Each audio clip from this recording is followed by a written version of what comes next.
Hello student, कक्षा 9th के विद्यार्थियों के साथ आज मैं अगले सीरीज में रहीम की जो जीवनी है और कृतियाँ हैं उन पर विस्तार से चर्चा करूँगी। हिंदी में रहीम का इम्पोर्टेंट स्थान है और इनका पूरा नाम अब्दुल रहीम खानकाना था। और ये क्वेश्चन रहीम का पूरा नाम क्या है, जो ऑप्शनल प्रश्न आप लोगों के आते हैं उसमें ये पूछा जा सकता है, जो 20 नंबर के प्रश्न की आपको सीट भरनी होती है। आइए रहीम का जीवन परिचय देखते हैं और कहाँ कहाँ इम्पोर्टेंट जो फैक्ट है उन पर अंडरलाइन देनी है। आइए मैं बताती हूँ किस तरीके से आप एक अच्छा जीवन परिचय अपने क्लास में लिख सकते हैं, जो बोर्ड की परीक्षाएं होती हैं या नॉर्मल परीक्षाएं होती हैं वो। रहीम अब्दुल रहीम खानकाना इनका पूरा नाम था। कविवर रहीम का जन्म सन 1556, तो 1556 जो सन है ये इंपॉर्टेंट हुआ, ये आपको जरूर लिखना है, इसको अंडरलाइन करेंगे। मैं लाहौर में हुआ था, तो जगह का नाम भी इंपॉर्टेंट हुआ, उसको भी अंडरलाइन देंगे। इनका पूरा नाम अब्दुल रहीम खानकाना था, इसको भी आप अंडरलाइन कर सकते हैं। इनके पिता का नाम बैरम खां, अब देखो पिता का नाम इंपॉर्टेंट हुआ तो इसमें भी अंडरलाइन करेंगे। तथा माता का नाम सुल्तान बेगम था। इनके पिता बैरम खां मुगल सम्राट अकबर के संरक्षक थे, यहाँ फुल स्टॉप लगाएंगे। रहीम प्रतिभा संपन्न थे, इन्होंने हिंदी, संस्कृत, अरबी, तुर्की, फारसी आदि भाषाओं का अच्छा ज्ञान प्राप्त किया था। इनकी योग्यता से प्रभावित होकर ही अकबर ने इन्हें अपने दरबार के नवरत्नों में स्थान दिया।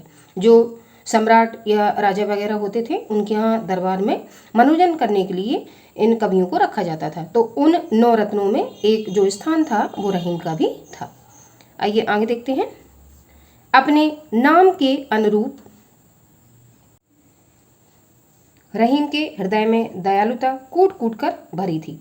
इनकी दानशीलता एवं उदारता की प्रवृत्ति से प्रसन्न होकर बादशाह अकबर ने इन्हें खान खाना की उपाधि से विभूषित किया।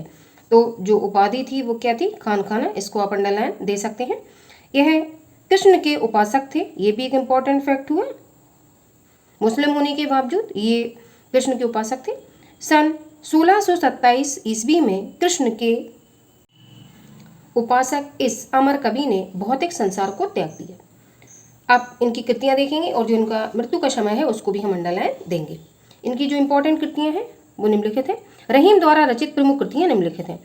इनका जीवन परिचय और कृतियां, यही दो इंपॉर्टेंट आपकी हेडिंग्स होती हैं, यही दो पूछी जाती हैं पेपर में। और इसके अलावा साहित्य में स्थान जो है, भाषा शैली है, ये सब कुछ नहीं पूछा जाता है। तो दो ही आपको याद रखना है। इसमें आपके नंबर डिवाइडेशन अलग अलग हो सकता है, जिसमें 2 नंबर की रचना है और 3 नंबर का आपका जीवन परिचय रहता है। 5 नंबर में कहीं कहीं ये 3 नंबर में भी पूछा जाता है। बरवे नायिका भेद वर्णन, ये इंपॉर्टेंट रचना है, जो कि मल्टीपल चॉइस के जो क्वेश्चन होते हैं उनमें ये पूछा जा सकता है कि बरवे नायिका भेद वर्णन किसकी रचना है। 4 ऑप्शन दे देंगे आपको, रहीम का है ये, या मीराबाई का है, या फिर भारतेंदु हरिश्चंद्र का है, या इनमें से सभी का है। तो आपको पता होना चाहिए बरवे नायिका भेद वर्णन ये रहीम की रचना है। श्रृंगार सोठा, ये भी इंपॉर्टेंट है। मदनाष्टक, ये भी इंपॉर्टेंट है। रहीम सत्सई, रास पंचाध्यायी और नगर सोहा, इसमें से कम आपको 4 जो रचनाएं हैं वो जरूर याद करनी चाहिए, जो आपके एग्जाम होंगे उसमें अच्छा लिखने के लिए। अगले जो राइटर होंगे कक्षा 9 के विद्यार्थियों के लिए चौथे भारतेंदु हरिश्चंद्र पर मैं कल अगले वीडियो में चर्चा करूंगी। इसके पहले की वीडियो में आप लोग गद्यखंड में जो आपके जीवन परिचय प्लस रचनाएं लगी हुई हैं उनको मैं विस्तार से पढ़ा चुकी हूँ और आप लोग वहाँ से उसको नोट डाउन कर सकते हैं। अब जो अगली सीरीज में आपको पढ़ा रही हूँ ये पदखंड के जीवन परिचय है, और पदखंड के जीवन परिचय में से एक राइटर आपको लिखने होते हैं और एक राइटर आपको गद्यखंड के जीवन परिचय जो आपके लेखकों के होते हैं वो लिखने होते हैं। तो 5-5 नंबर के आपके 2 प्रश्न जो आते हैं वो इंपॉर्टेंट है। ऐसे ही हाई स्कूल के बच्चों का भी रहता है, तो मैं हाई स्कूल में ही कंप्लीट करवा चुकी हूँ। अब 9th का मैं आप लोगों को ये बता रही हूँ।